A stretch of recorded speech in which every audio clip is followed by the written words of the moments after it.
சாப்பிட எல்லாருமே உட்கார்றாங்க. அந்த டைமில் பாட்டி சொல்கிறாங்க, இந்த மாதிரி வீட்டில் வந்து பொங்கல் வருது, அப்போ வந்து இந்த வாட்டி வந்து பூஜை வந்து நடத்த வேண்டியது வந்து யாருன்னா அப்படி சொல்லும்போது எல்லாருக்கும் தெரியும், எல்லாம் ராஜலட்சுமி தானே பண்ணுவா அப்படின்னு சொல்லிட்டு எல்லாருமே பேசுகிறாங்க.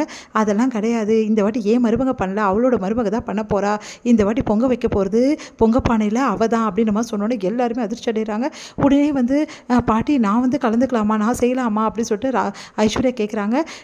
இல்லைம்மா, கர்ப்பமாக இருக்கவங்க செய்யக்கூடாது, அதனால் இந்த வீட்டு பாரம்பரியப்படி மகா தான் செய்யணும் அப்படின்னு நம்ம சொல்கிறாங்க. அதை கேட்டு வந்து சூர்யா வந்து அது எப்படி அம்மா தானே பண்ணுவாங்க அப்படின்னோடனே, இங்கே பாடுறா எங்களுக்கு தெரியும் பெரியவங்களுக்கு, அமைதியாக இருக்கியா அப்படின்றாங்க. உடனே ராஜலட்சுமி டென்ஷனாக இருக்கிறத பார்த்துட்டு நம்ம மகா சொல்கிறாங்க, வேணாம் அவங்களே பண்ணட்டும் அப்படின்றாங்க. இங்கே நீ பெரியவளா நான் பெரியவளா, நான் சொல்கிறது நீ கேட்க மாட்டியா அப்படின்னோடனே, அதெல்லாம் இல்லை பாட்டி அப்படின்னோடனே, அமைதியாரு புரியுதா, என்னடா ஓகேவா அப்படின்னு சொல்லிட்டு கேட்டோன்னே உடனே வந்து நம்ம சூர்யாவோட அப்பாவும் சரின்றாரு ராகவும். அடுத்து வந்து பூஜைக்கான ஏற்பாடு எல்லாமே பண்ணிகிட்ருக்காங்க. மகா வந்து அவ்வளோ அழகாக வந்து பூஜைக்கான தேவை எல்லாமே பண்ணிவிட்டு பொங்கலும் வைக்கிறாங்க. பொங்கல் வந்து ரொம்ப அழகாக பொங்குது, எல்லாருமே பொங்கல்னு சொல்கிறாங்க. அடுத்து வந்து பொங்கல் வந்து கிழக்கு பார்த்த மாதிரி ரொம்ப நல்லா லட்சணமாக பொங்கியிருக்கு, மகாவோட கைப்பக்குவம் தான் அப்படின்னு சொல்லிட்டு பாராட்டுறாங்க நம்ம பாட்டி. அடுத்து வந்து எல்லாருமே வந்து சாமி வந்து வழிபட்டுருக்காங்க. இப்போ வந்து எல்லாருமே வந்து அவங்கவுங்க கணவன்மார்கிட்ட ஆசீர்வாதம் வாங்கிக்கிங்க, நல்ல நாள் அதுவும் ஆசீர்வாதம் வாங்குறது ரொம்ப நல்லது அப்படின்னு சொல்லிட்டு பாட்டி சொல்கிறாங்க. அதே மாதிரி எல்லாரும் ஆசீர்வாதம் பண்ணிகிட்ருக்காங்க. சூர்யா வந்து ஆசீர்வாதம் பண்ண சொல்கிறாங்க.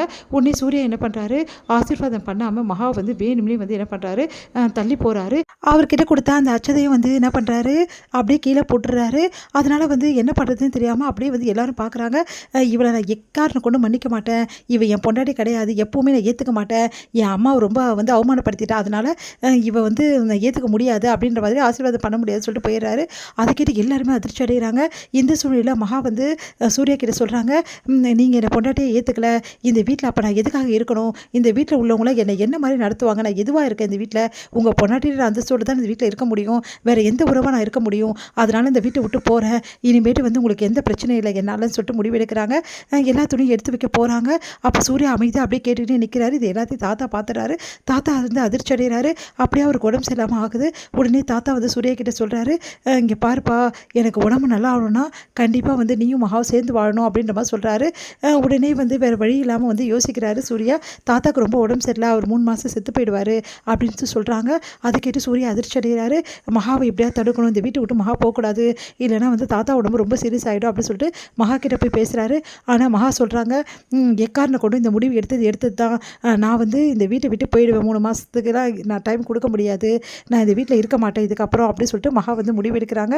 அதை கேட்டு பயங்கரமாக அதிர்ச்சி அடைகிறாரு. என்ன பண்ணுறதுன்னு தெரியாமல் தவிக்கிறாரு.